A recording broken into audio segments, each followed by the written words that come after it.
சிவந்த கவர்ச்சியான நிறமும் மிகுந்த இனிப்பு சுவையும் கொண்ட இந்த பழம்தான் பிளம்ஸ். ஏப்ரல் ஜூன் மாதங்களில் கோடைக்கானல் ஊட்டி போன்ற மலை பிரதேசங்களில் அதிகம் விளைகின்றதாம். இதய ஆரோக்கியத்தை மேம்படுத்துவதற்கு பிளம்ஸ் பழம் துணை புரிகின்றதாம்.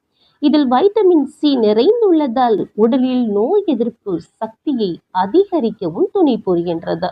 இதில் வைட்டமின் ஏ, பீட்டா கரோட்டின் சத்துக்கள் அதிகம் நிறைந்து காணப்படுகிறது. அதனால் பார்வை திறனுக்கு மிகவும் துணை புரிகின்றது. இதிலுள்ள பொட்டாசியம் சத்து இரத்த அழுத்தம் மற்றும் இதய துடிப்பை கட்டுக்குள் வைத்து இதய ஆரோக்கியத்தை காக்க உதவுகிறதாம். எளிதில் ஜீரணமாகும் நார் சத்துக்கள் ஜீரண மண்டலத்தை நன்கு செயல்பட வைக்கின்றது. மலச்சிக்கலில் இருந்து நிவாரணமும் தருகின்றது. உடல் ஆரோக்கியத்தையும் மேம்படுத்துகின்றதாம் இந்த பிளம்ஸ் பழம். நன்றி.